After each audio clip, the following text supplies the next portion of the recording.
Back when I started woodworking, I used to get really frustrated when I would try to laminate or glue two pieces of wood together, because as soon as you put the glue on and apply the clamps, all they want to do is slide back and forth and they never want to stay aligned. So in this video, I'm going to show you two methods on how to stop that sliding from happening with a couple of really simple techniques.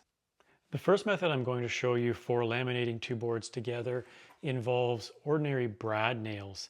And what I like to do is put a very short stubby piece of a brad nail in opposite corners on a diagonal on the one piece, and that'll just help or stop the piece from shifting once you apply the pressure with the clamps. I put the brad nails in at the very corners where I'm never going to cut them if I cross cut the actual workpiece at all. So let me show you. So just tack it in a tiny bit, cut it off with some side cutters close, and it's only going to stick up about maybe 1/8 of an inch or so, give or take. And the same at the other end here. And we'll cut that off too. So simple as that. Next step is apply the glue, or before you apply the glue, if you want, what you can do is make sure that these line up exactly where you want. Since there's no glue on this, sometimes it's easiest maybe to just get them to line up here and squeeze them together with a clamp.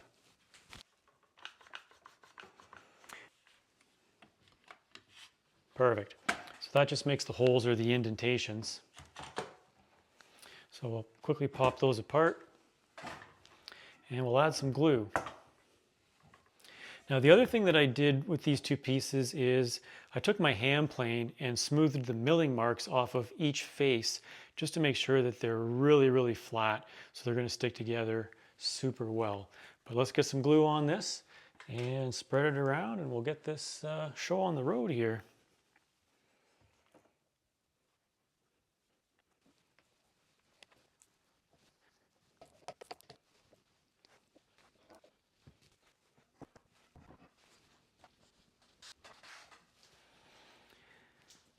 Okay, and I like to bring these together from the center out. It's just what I've always done. And sometimes even if you don't use brad nails, if you clamp them together from the center out, they don't slide as much. But with these brad nails in there, they're just simply not going to slide. Now you don't need to tighten down on these things like you're holding up the world. You just need to be able to get some good glue squeeze out.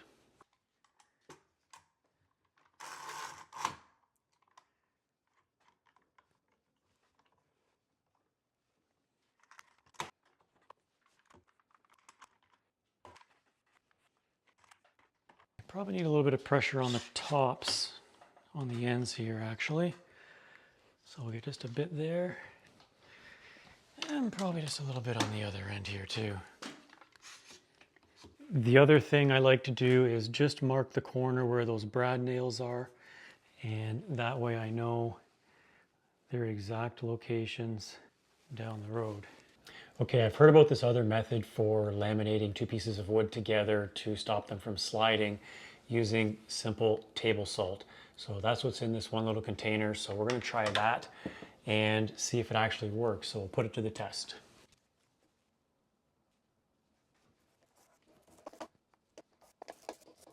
Okay, so I have done a little bit of a test with this on some very small scraps, and what I was learning was it doesn't take too much to do this. So I'm just going to put a very small amount in here, almost none at all, just a pinch really, and see what happens.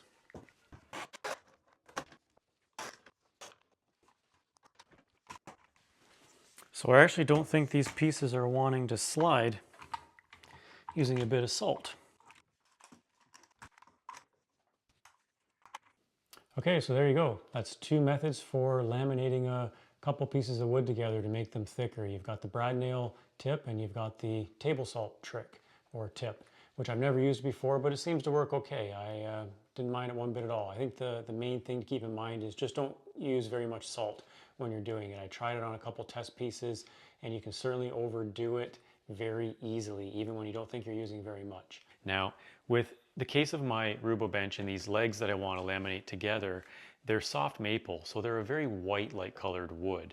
And ideally, I don't want people to actually know that it's two pieces laminated together, or I want them to look very carefully for it to see it. So I don't want the seam to show. Because it's a very light colored wood, I've chosen to go with Titebond 1 glue. And in my shop, I always keep Titebond 1 and Titebond 3. Now, we're going to go with Titebond 1 for this project because of the color of it mainly. Okay, so I'm just going to squirt a little bit of it on these little pieces or scraps of some maple shavings here, just so you can see the difference in the color of the Titebond 1 versus the Titebond 3, because they're quite different, and even more different when they dry.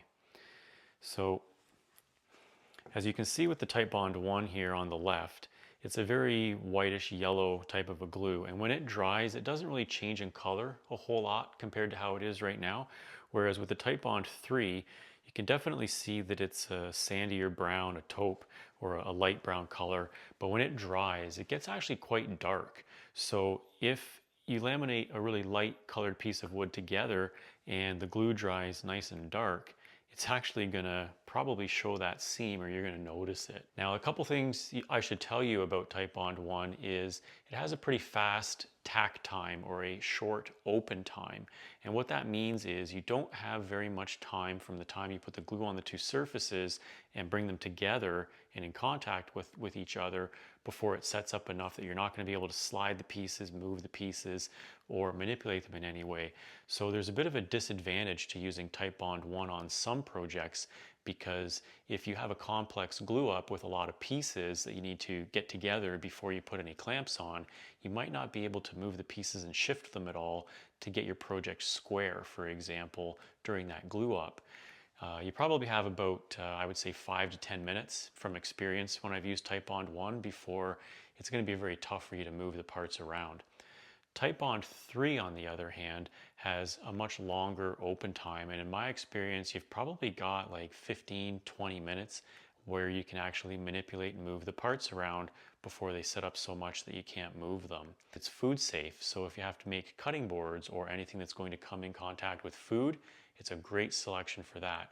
And it's water resistant as well, so you can use it on both indoor and outdoor woodworking projects. If you made it this far into the video, you must have liked it, so make sure you subscribe to my channel and tell your other woodworking friends about it also, because down the road I'm going to be doing a lot more project builds. I'd much rather do that than going through tips and tricks. But leave me a comment down below. Maybe you'll actually encourage me to do more tips and tricks possibly along the way. So until next time, go build something beautiful.